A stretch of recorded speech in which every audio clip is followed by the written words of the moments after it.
Good evening, everyone. Welcome to Somali American Youth and Parent Association. My name is Samira Ahmed. Tonight we are having here a special guest, Biftu. Biftu is originally from Somalia. She came here when she was 2, and she grew up here. Welcome, Biftu. This is our Somali community. Let's welcome Biftu. So, alhamdulillah, we just came from the airport. As you see, this is Biftu Jillo, I like to call. She is one of us, all of you here, growing up here with no understanding of where you belong. Are you an American or are you a Somali? Are you black or are you East African? So, she came, as Habri Yasmin said, when she was 2 years old. She's been in Minnesota for 23 years, and she speaks Somali, mashallah. She also speaks Oromo.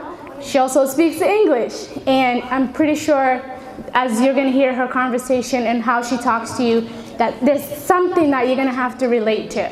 So please take the time to listen to her, to engage, and after she's done, we'll give you guys opportunities to ask her questions. Thank you.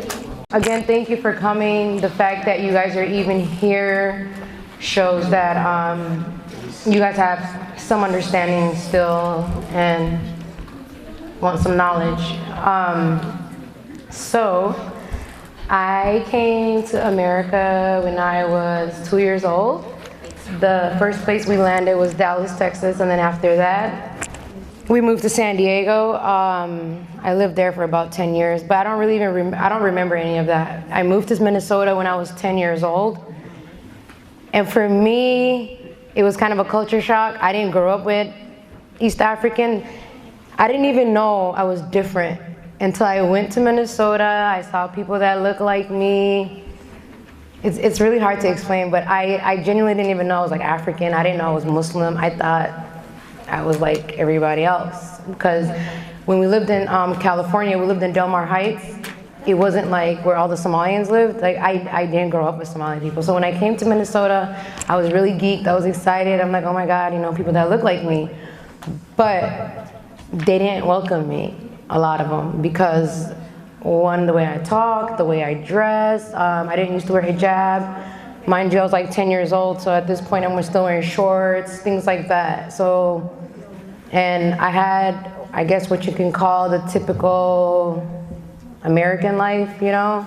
My mom, my dad, I got whatever I wanted, like the newest J's, all my Levi's, like, you know, whatever I wanted, I got it. So I felt different from them, and then I remember getting picked on from a lot of kids because of that. Because I mean, I'm 33 now, but when I was young like that, let's say like 12 years old and stuff, it wasn't like Minnesota was different. Now Minnesota, if you wear surwal, it's not even a big deal. But for me, I got hell for it. Like, oh my gosh, she's wearing pants, you know. But now, that's not even the issue in our community. Now it's drugs and murder. So nobody even cares how a female dresses at this point. Like, no one even cares if you have a baby, you're not married. No one, like, all that has become so common in Minnesota, you know? And I used to think it was normal too. I used to be like, why do they talk about girls? You know, if she gets pregnant, oh well, obviously Ilahi wanted that baby, you know, like he runs this. But no, it's deeper than that, you guys. Like, the older I got, it's like the older I got, the more lost I felt, you know? When I was 18, I got married to an African-American person, and I just realized how my community was just not cool, didn't like it. Within my own circle, my own friends that I used to smoke weed with and all that. Like, I started smoking weed at the age of 14, thinking it was so normal. And like I said, as you get older, you start really realizing, you start analyzing the decisions you made. You guys, I know you guys know, like the teachers tell you, you know, when you're like 15, the choices you make now will map your life. You don't think that. You're thinking in your head, that's 15 years later, that's 20 years later, who cares? But it does. The choices you make will have such an impact on your life, and some of them can be permanent, you know? So yeah, I disappeared from the Somali community, and then I just didn't like how I was treated. I wasn't welcome, even my own family, like my own Javier, my Javier, anybody, you know, like I was the bad kid, you know, like the bad kid. And there was nothing bad about me. I got straight A's, I was a good kid, you know, like I just wasn't good in the Somali culture. Like I didn't cook and clean. You know how that goes for the girls, you know? If a girl's 15, she don't know how to cook and clean, the world's over, you know? So I didn't get it, and then a lot of my family, we came to America in 1989, we didn't have a lot of family here. A lot of my family started coming, and the gossiping started, you know? Like, oh, oh my gosh, she can't cook. Oh my gosh, she talks to little guys, and just all this stuff. And I'm just like, you know what it did? My mom, of course my mom loved me. I'm a mom, I have 4 kids. Nobody's gonna love you more than your mom, trust me. I swear to God, I do not care. No one loves somebody more than a mother. But this gossiping and all this tension, it just spread me away from my mom, which was so confusing to me because we were always so close. And my mom and them, they never forced me, oh, hijab hero, or do this. Like, they weren't big on that, you know? But once the family came, started coming to America, now it was a problem. And I was so confused. And I just kept, you know, getting yelled at. The more I get yelled at, the further it pushed me away. And I know a lot of East African girls can relate to this. You cannot wait to hit 18, because America 18, you're free. And at the age of 15, I'm counting. I can't wait till I'm 18. I'm out of this house. I'm done. I can't deal with this. Nobody can control me. Nobody's gonna abuse me, yell at me. But it was all coming from love. Now that I'm a mom, I get it, you know? You know how we always say, oh, Somali moms just scream and yell? I'm a Somali mom that screams and yells all day. I have 4 kids. And I laugh sometimes. The stuff I say, I catch myself. I'm like, did you just say that? I'm like, you're turning into your mom. It's because I'm a mom now, you know? Like a week ago, I came home, my daughter, she's 11, she's gonna be 12 next year. She was wearing a crop top. My heart just dropped. Instead of, you know, I be thinking like I'm gonna be better and I'm gonna talk to her. I freaked like a typical mom. I started screaming, yelling. I'm like, what are you doing? You know, and then I had to catch myself. I'm like, don't do that. You hated that when you were little. You hated that so much, you know? So, I calmed myself down and we talked about it, but I want to start with the moms. Like, I wish I could talk to Somali, but my Somali is not that good. Like, ilmihin, qaylad iyo buuq, and negativity, kadafa, you know? Like, ha'unina ilmaha. They don't understand you guys. Well, like, we be thinking you guys are like nutcases sometimes. You know, we don't get you. We're from 2 different worlds. Like, literally, we really are. You know? Now, the only reason I can talk the way I am is because I'm an adult. When you're 20-something, you're not really that much of an adult. Not in America anyways, you know? You're still naive. I'm 33 with 4 kids and a husband. I get what my mom was protecting me from. When I was younger, I didn't get it. I'm like, oh my God, why don't this lady just leave me alone? Like, I'm like, are you gonna die if I wear a surwal? Like, are you gonna die if I smoke weed? Are you gonna die if I have a shot? Are you gonna die if I go to the club? You know, I wanna go see Jeezy, I wanna go do whatever. Like, what is your deal? But they're protecting us. We don't know that though. When you're young, wallah, you don't know. And then in school, I know the kids know pressure, but by the time 6th grade, marijuana is in your face, you know? It's in your face, hard, everywhere. And then that go shake it. I used to lie. I didn't even smoke. Before I even started smoking weed, I used to lie like I was smoking weed. I used to lie and I was a virgin, pretend that I wasn't. Because like, you're weird. You're the weird kid for not doing that kind of stuff. I know you guys can relate that you don't want to be that kid, you know? That's so sad, but that's how the society is. Like, oh, Tasia, don't talk to her. She doesn't smoke nothing. Oh, Tas, don't talk to her. She goes to massages all the time. Like, it's something weird. But as you get older, you realize you're the one who's wrong. You know, so for years of smoking weed, when I was 17, I got introduced to opioids. Perks, you know, I'm sure y'all know what perks are. That's what you guys call it. But, so I got my wisdom tissue pulled out. The doctor told me, don't eat meat and don't smoke weed. I mean, not weed, but don't smoke anything. You see, God, how they already know? Do you think somebody in our culture would tell a 17-year-old, don't smoke? They're thinking, oh, you're 17, you don't smoke. No, but like, if they only knew, I was. So I went home, I smoked my weed, and I ate my hilib. Like, I didn't listen. The next day, I was in a coma, you know? And then, like, for 2 weeks, I was in a coma. I woke up out of the coma, and then when they woke me up out of the coma, I was on an IV pump of morphine. Morphine is another opioid, you know? And I remember I was just like pumping this, and I'm like, damn, I'm like, this shit feels good. Like, it feels so good. And then my friends all came to visit me from the hospital. Like, we're kids, we don't know nothing. They're pressing the button because they see me tripping out, and they're laughing at me, and I'm laughing. Like, it was just a good old time, you know?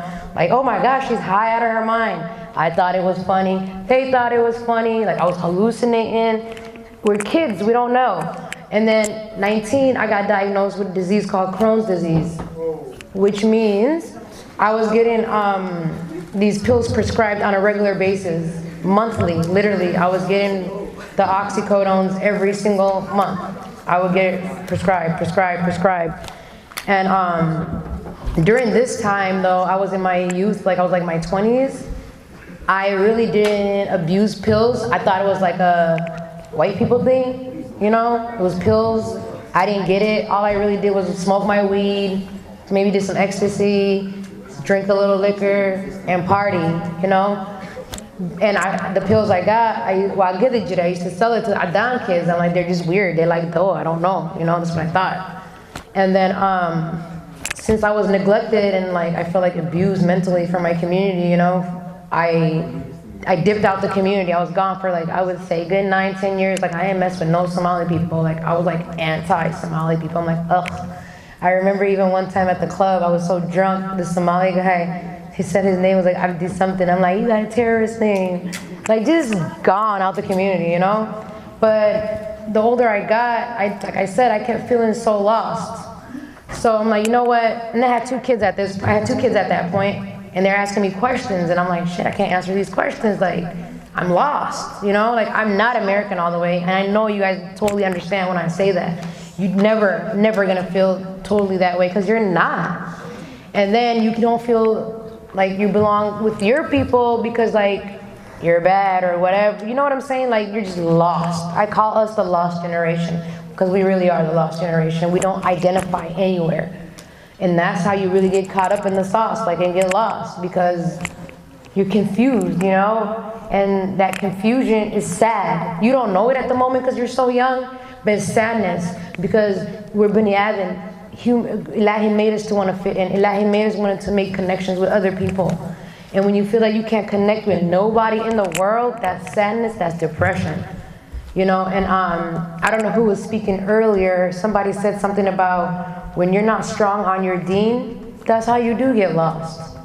Like, and that's the truth. I'm not even all the way religious now, but seriously, that's what led me to get better, I feel like. But having a worth, like a self-worth, having, like, I'm Muslim and being proud of it. I'm African and being proud of it. But I couldn't be proud because I didn't know nothing about it, you know? So once I got my two kids, and then I'm like, you know, let me learn more about myself. So I started going back to the Somali community. So now it's been 10 years, like I told you guys. So when I come back this time, I'm like, whoa, everybody's doing coke, everybody's partying, everybody's popping perks. I'm like, okay, I can do this. They're okay. Like, they're like American, you know, like, ain't nobody, they can't talk about me.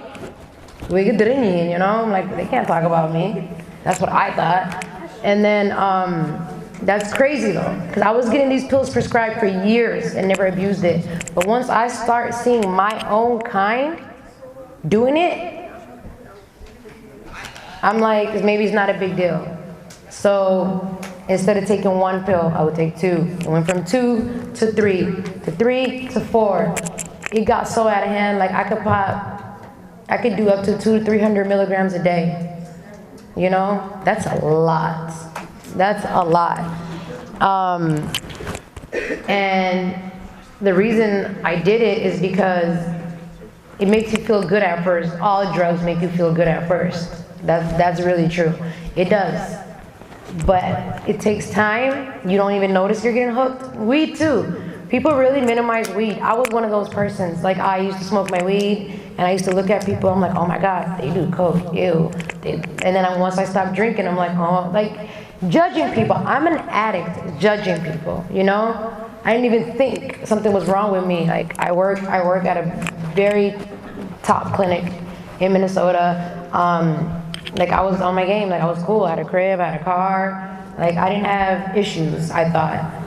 But I had an addiction problem and I didn't even know. One, because we don't talk about that in our community, you know, like addiction, like mahabwa, like we, literally, even me growing up here, I literally thought we were immune to addiction. That doesn't do, we're Muslim, addiction doesn't touch us. I really in my heart strongly believe this, but that's not true. We're all come from Adam and Hawa.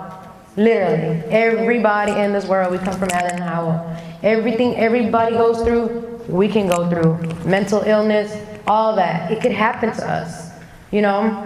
And then when I just started, at first when I was abusing the pills, I loved it. Even my mom was like, you're doing so good, Oya, what is going on? Like, I'm finishing school, I'm doing just on top of my game.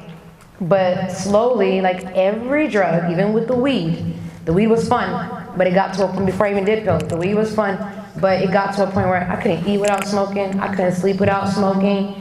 If I didn't smoke, I'm bipolar, just moody, you know, like, just like irritable, you know? And I know if you smoke weed, you know this, but you never think weed is a drug.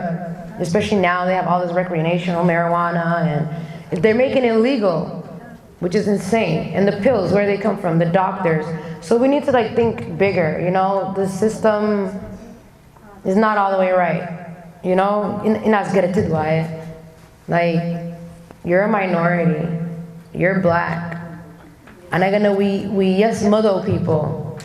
Like, you guys are all on, like, we grew up on Section 8. That's the projects. That's what projects are called, low income housing. I don't know why we think we're different. We're minorities.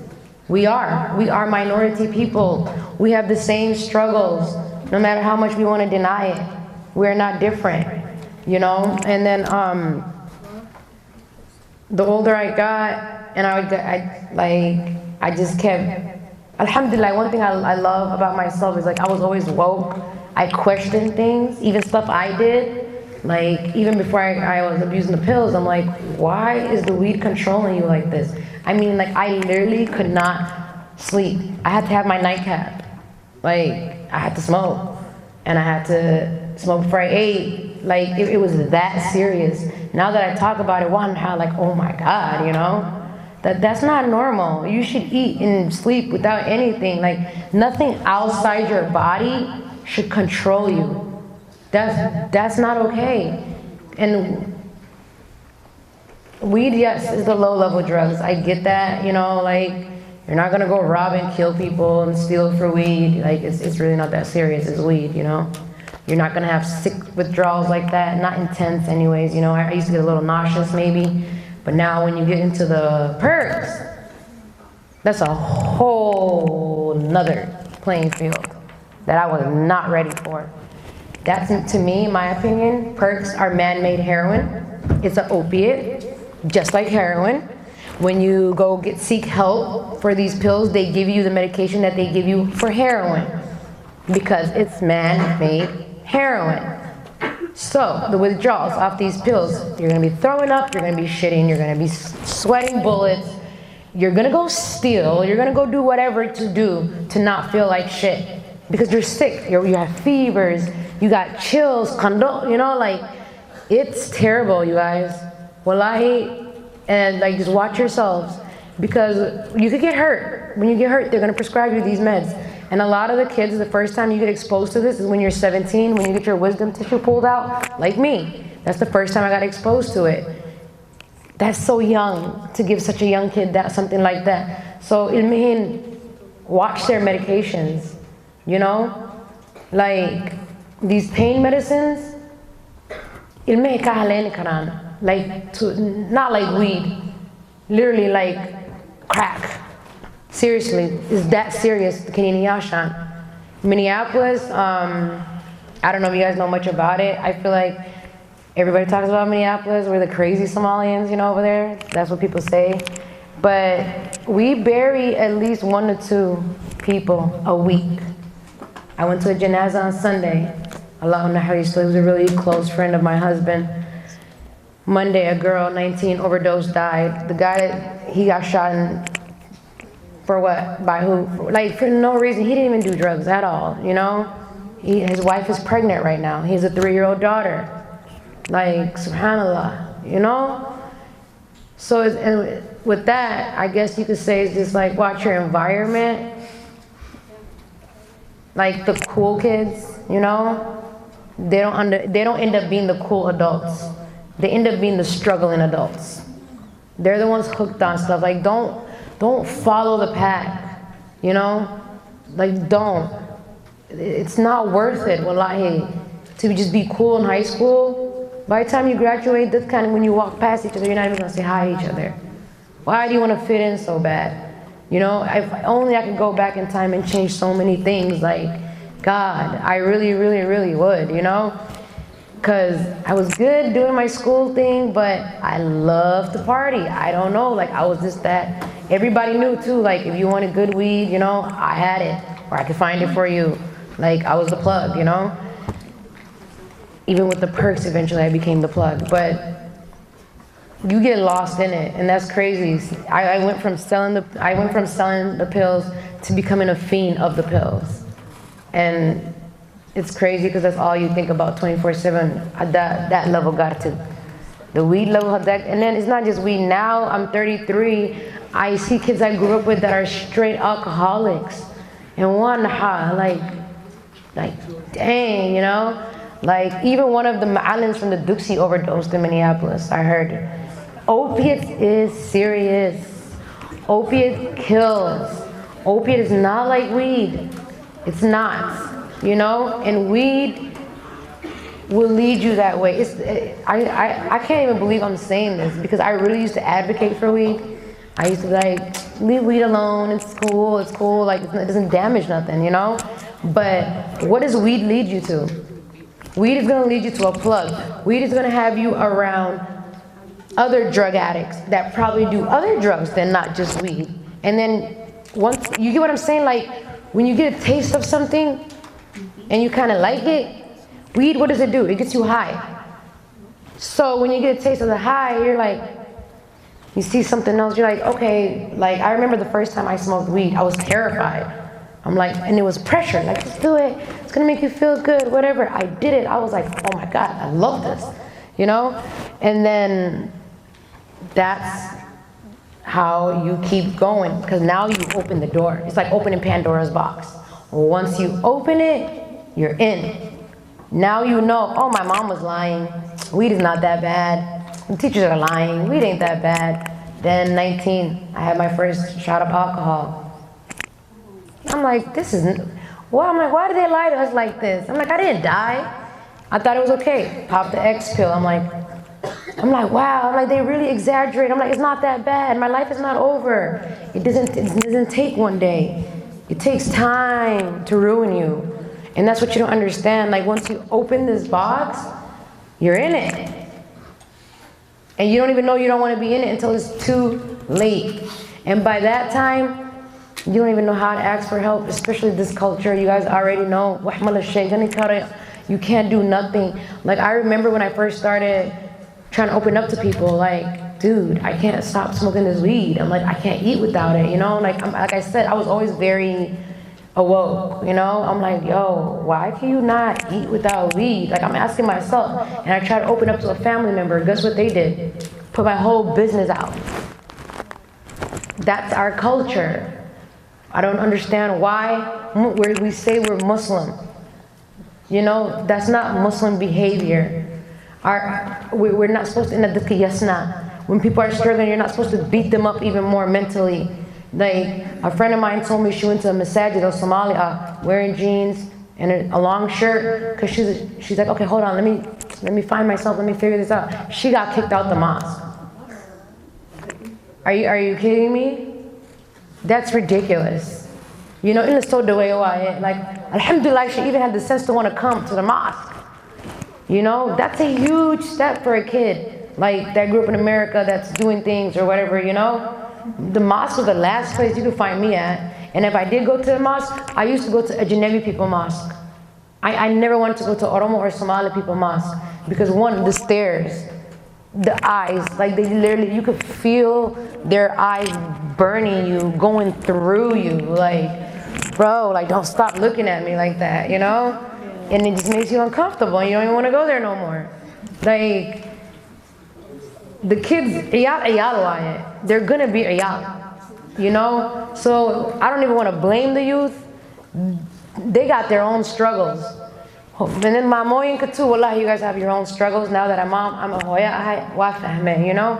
I can never imagine raising them in a country where I don't understand the language, where I don't understand the system. Like, just, you know? And it's heartbreaking. You guys don't know what to do.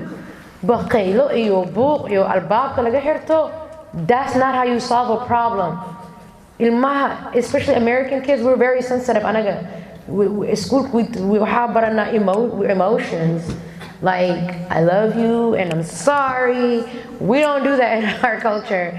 And us, we're different. We want to hear that. You know, like, we're built like that. You are a product of your environment. You know, like, these Ajnabi kids, their mom drops them off, they be like, bye honey, I love you, and then our mom's like, get out. Like, it's so different. You know, like, we can't be like that.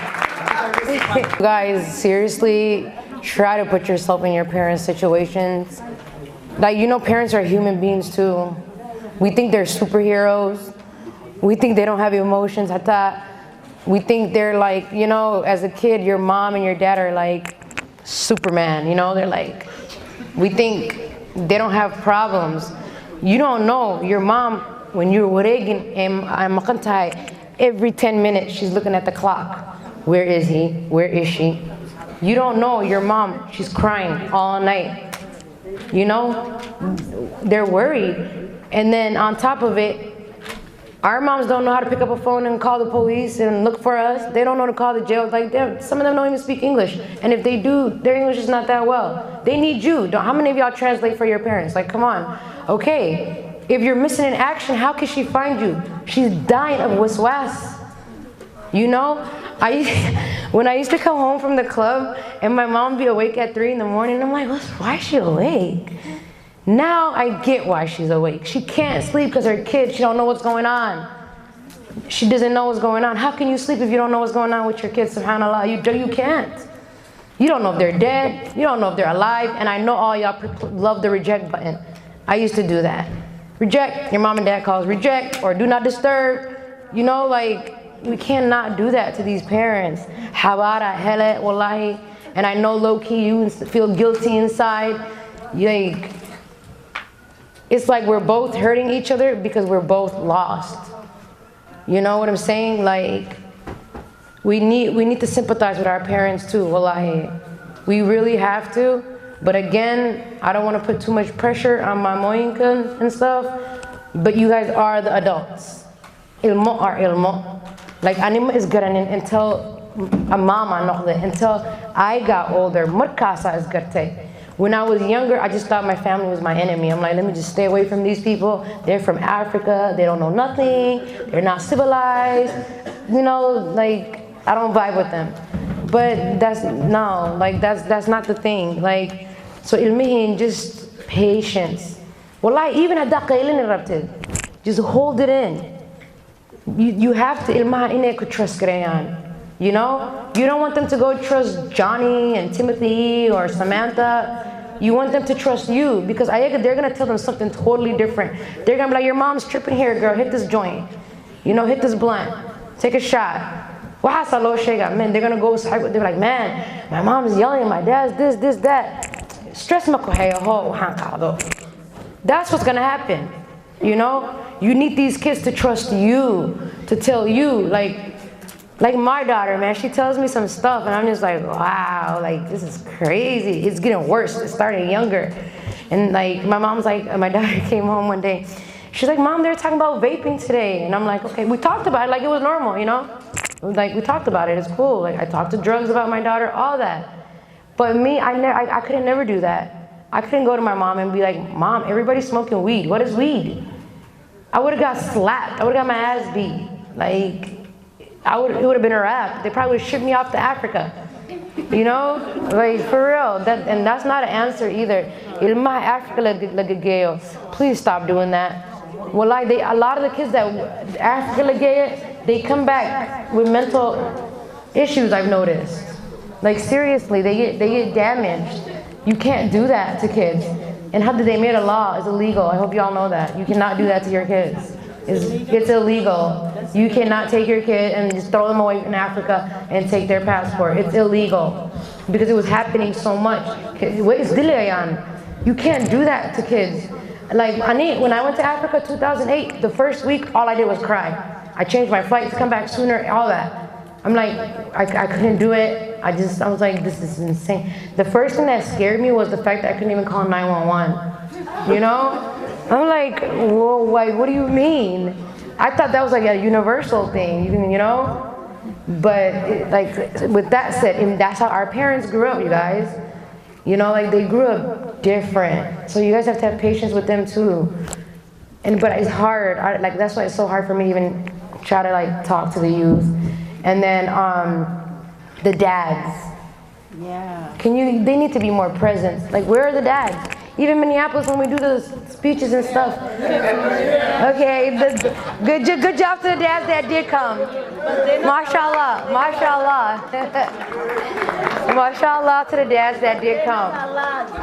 But our culture, everything, the mom ala gutura, I noticed, abi paycheck basukena. That's ridiculous. Like, you have to be involved in your kid's life. Like I remember, oh, they say to the mom, "How will kagafiri?" Like, dude, is that not your son too? Like, what do you mean? You know, or gawadafiri? It's your daughter too. Like, I don't understand that. They blame the mom, everything. It's always the mom. Like, that's not right. A father not being present in a child's life can have so much damage. It doesn't matter if you sleep there every night. You need to be present. You know, alhamdulillah, I got that. You know, my dad, he was there, he worked, but like, he talked to us about certain things he couldn't, you know, he's still like an African dude. But he don't want to talk about guys, he don't want to talk about parties. Like, I would go to school dances, and I would have to hide it from my dad, but my mom would let me go. She's just like, don't tell your dad. You know, and that's good. Like, let your kids experiment. Like, they're not going to become gal if they go to a school dance. I promise you, they won't. You know, like, like babies. One of my friends said this one time, like, babies, how do they learn to walk? They fall 1,000,000 times. But why do they walk? Because what do the parents do? We cheer them on. Like, come on, you know, like, come on, guys. You know, we give them the courage. We have to do the same thing with these young kids. We have to be their courage. We have to be their backbones. They're kids. They're kids in a crazy world that just keeps on getting crazier. Like, as they get older too, I don't know about here in Minneapolis, for example. I know Hyannalis went up like over 11, 12 people close to me, murdered, just dead. When I go to a janaza, I walk around to visit the other graves of the people I know. You know, I'm too young to know that many dead people, and it's all murders or overdosing. You know, because This one wants to be a Crip, that wants to be a Blood, which I have no idea how Africans got into that. That was like a guy thing. I'm not a dude, so I don't even know how that started, but that's what the boys do. I don't know why, I can't speak on behalf of them, but that's what's going on, you know? They're imitating these music videos. You guys, you know, like some of these people talking about these drugs and these, like Future.